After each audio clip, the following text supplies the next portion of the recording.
teman-teman, subscriber setia channel spesial horor yang selalu Mimin bangga-banggakan. Buat kalian, kali ini Mimin akan melanjutkan sebuah cerita horor dari akun Twitter @tanyademit yang berjudul Penjaga Makam. Buat kalian yang sudah penasaran, langsung saja selamat menyimak kalau kalian masih berani. Nampak ada seseorang yang sedang berjalan melewati gang-gang kecil di daerah perkampungan. Keringat yang mengucur dari arah wajahnya dia usap beberapa kali dengan baju yang dia kenakan. Panas yang terik membuat tubuhnya gerah.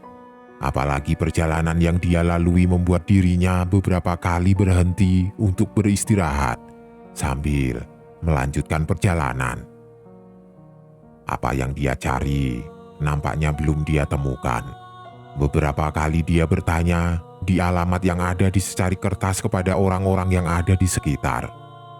Beberapa kali pula dia menaiki mobil angkot dan turun di beberapa tempat agar bisa cepat sampai ke tempat yang dituju.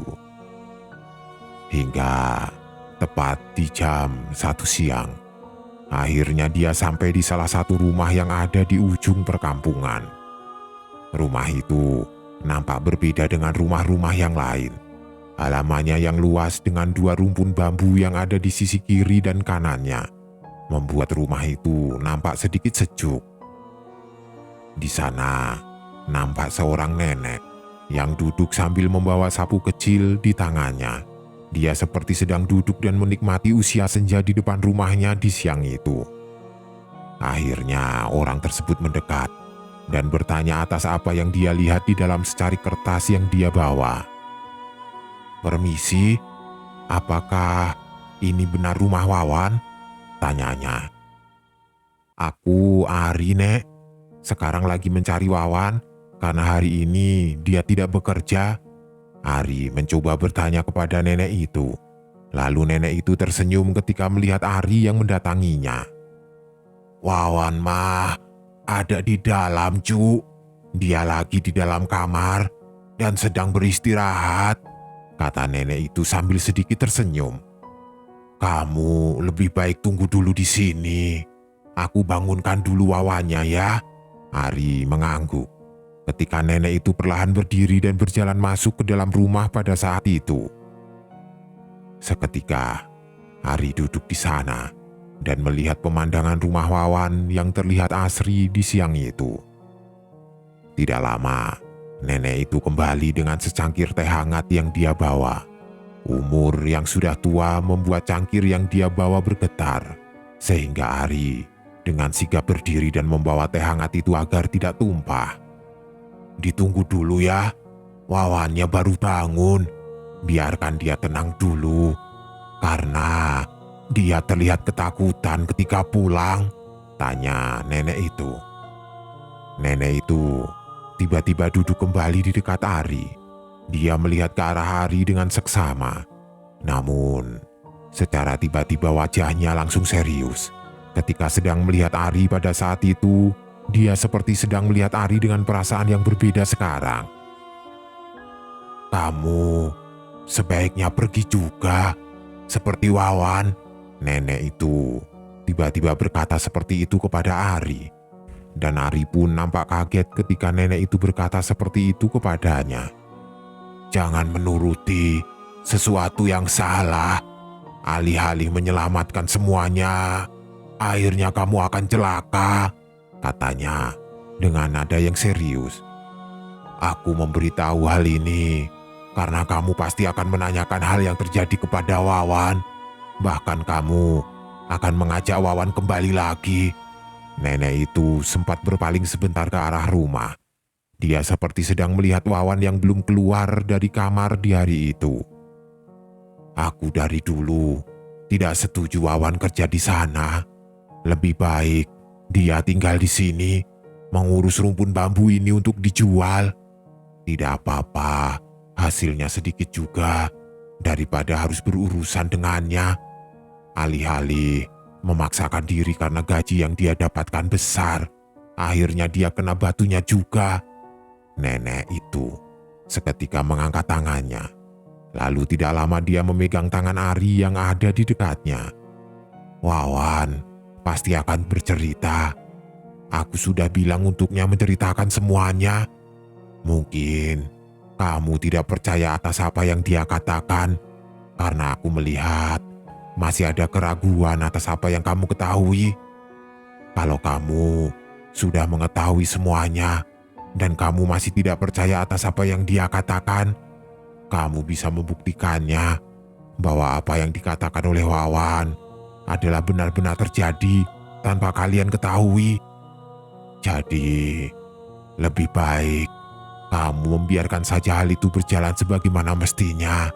Dan kamu lebih baik mundur dari sana daripada memaksakan diri untuk mencari tahu semuanya yang sudah pasti terjadi di tahun itu, seperti saudaramu yang lain.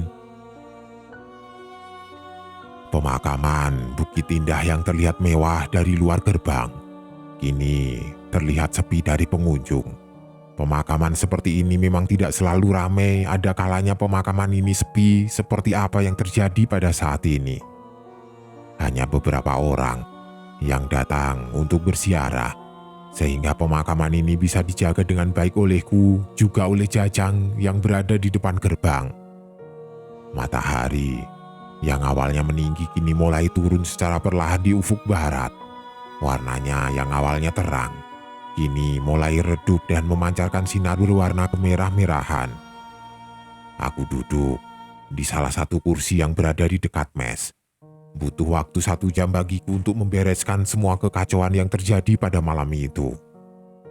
Aku hanya memandang dinding tembok yang menjulang tinggi di sini, bersamaan dengan gerbang depan, yang secara perlahan mulai dikunci rapat oleh Jajang yang ada di depan sana.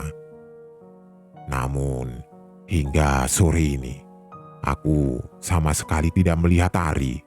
Mungkin dia masih mencari Wawan yang masih menghilang hingga saat ini. Entah apa yang terjadi kepadanya. Namun aku yakin dia mendapatkan sesuatu yang menyeramkan sama sepertiku sehingga dia keluar dari pemakaman tersebut. Jal, Jajang tiba-tiba berteriak dari arah gerbang. Dia berjalan sendirian melewati batu nisan yang berjejer hingga ke tempatku duduk pada saat itu. Sedangkan aku hanya mengangkat salah satu tanganku sambil memandanginya dari sana. Kunci gerbangnya tidak dibawa, tanyaku. Jajang hanya menggelengkan badannya.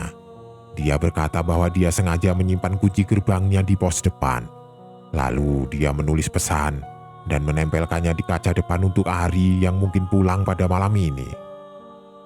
Jajang pun akhirnya duduk di dekatku. Dia menyalakan rokok yang dia bawa dan menghisapnya beberapa kali, sambil melihat pemandangan yang berupa pemakaman yang membentang luas ke bawah. Wangi rokok itu sangatlah harum. Sepertinya dia meracik sendiri rokok tersebut sehingga wanginya sedikit berbeda dengan rokok-rokok yang ada di warung. Baru kali ini ada kejadian yang bikin si Wawan kabur, Jal, kata Jajang sambil menghisap rokoknya.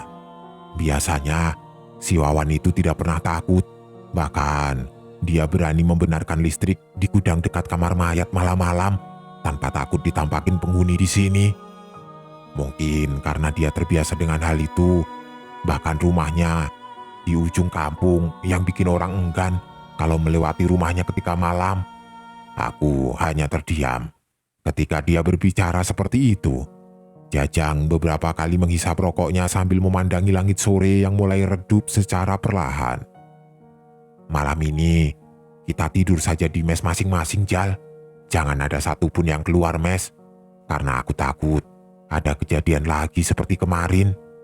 Masalah si Ari, paling kalau pulang pun dia memutuskan untuk tidur di pos depan.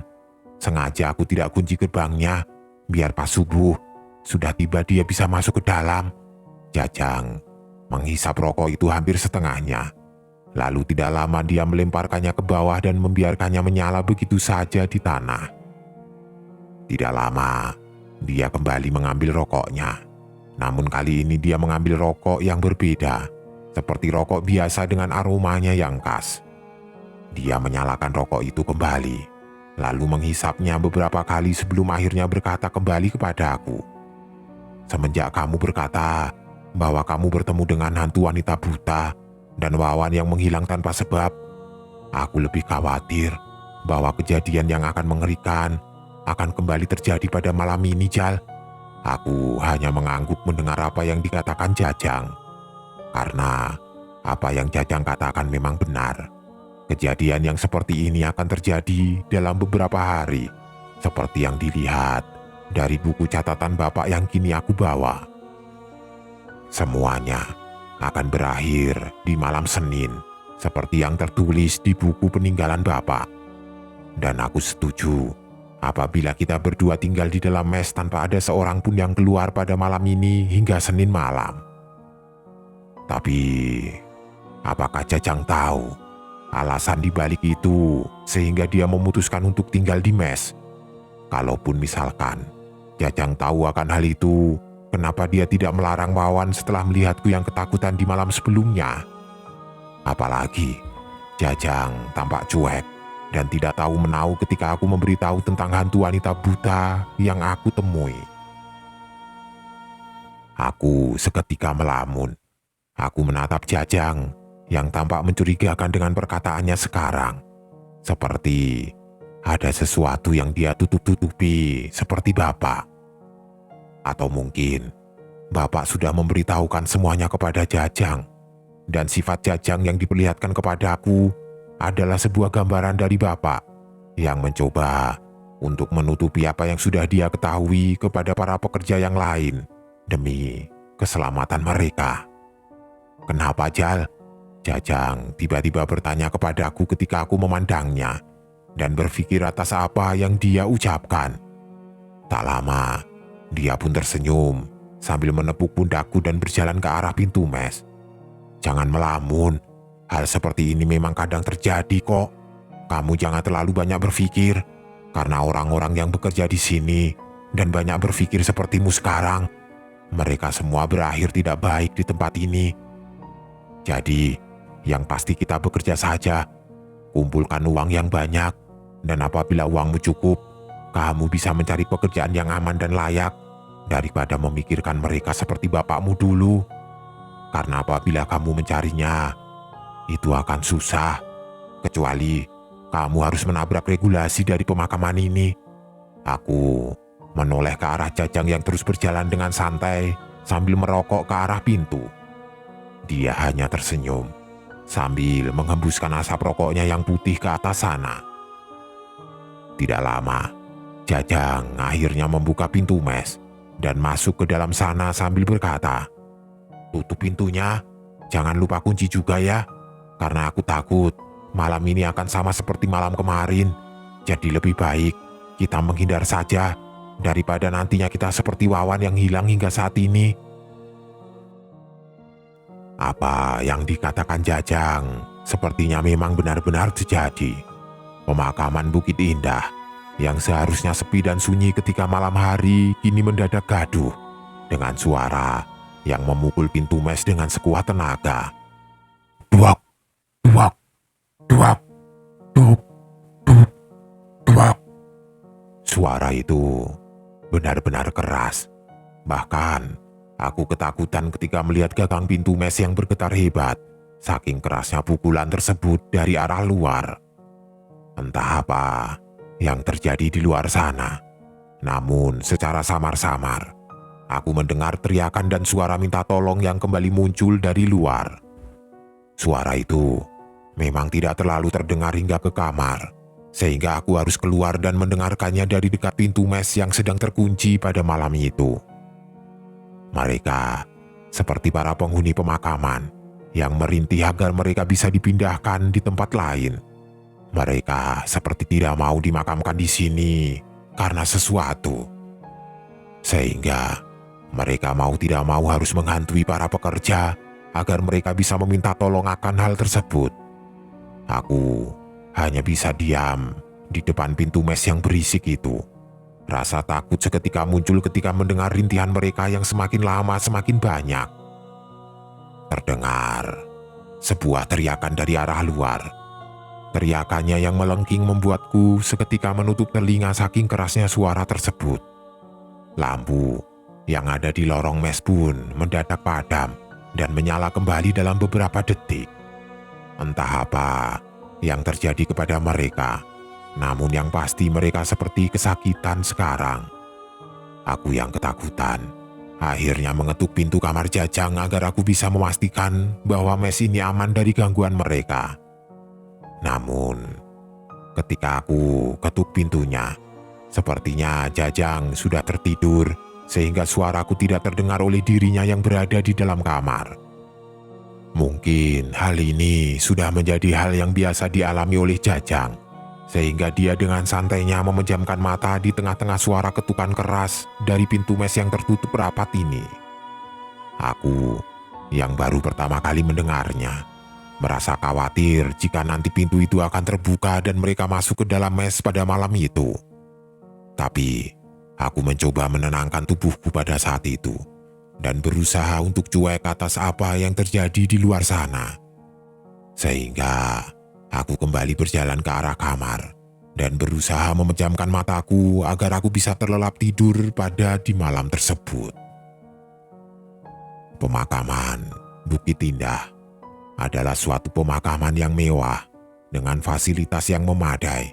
Namun di satu sisi ada misteri gelap yang secara bertahun-tahun ditutup-tutupi oleh pegawai di sana. Bagaimana tidak, mereka semua pasti akan mengalami hal yang menakutkan seperti ini ketika mereka sedang berjaga di malam hari. Apalagi Bapak sepertinya sudah mengetahui itu sehingga dia rela untuk berjaga di malam-malam tertentu agar teman-temannya tidak mengalami hal yang menyeramkan selama dia berjaga di sana. Namun kali ini ada sesuatu yang tampak berbeda di pemakaman. Tepat jam 2 subuh, terlihat seseorang yang sedang membongkar salah satu makam yang ada di Blok C, yaitu makam tanpa nama yang menjadi penyebab Bapak meninggal pada saat itu. Dia mengangkat batu nisan itu dengan kedua tangannya, lalu melemparkannya ke arah lubang pemakaman yang belum terisi di sebelahnya. Tidak lama kemudian, dia mulai menggali makam itu dengan alat yang dia miliki. Matanya terlihat tajam ketika dia menancapkan cangkulnya ke arah makam. Beberapa kali dia membuang tanah yang sudah dia gali ke makam kosong yang ada di sebelahnya.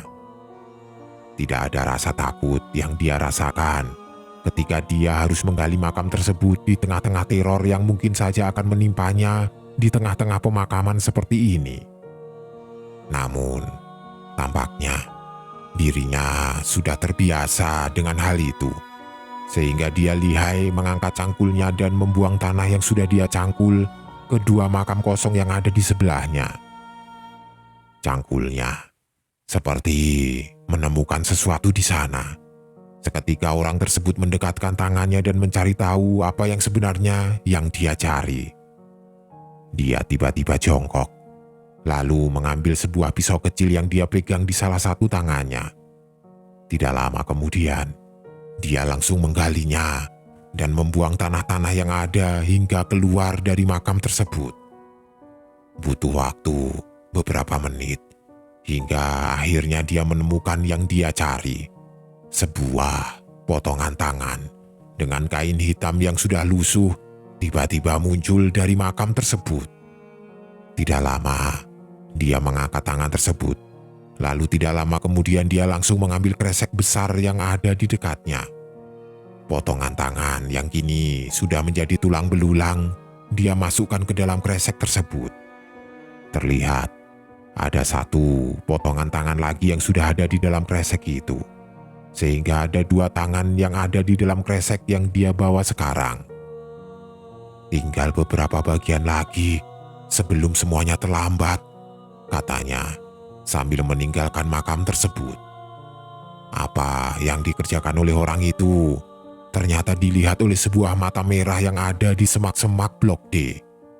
Mata merah itu berasal dari kepala yang melayang dengan mulutnya yang menyeringai di dalam sana. Seperti ada suatu hubungan tentang tangan tersebut, tentang kepala itu, juga dengan kejadian yang terjadi di pemakaman ini selama beberapa hari ini di pemakaman. Dia sepertinya tahu kenapa dia harus menemukan hal tersebut, karena ini ada hubungannya dengan para penghuni pemakaman, termasuk dengan para manusia yang sedang bekerja di sini, termasuk aku.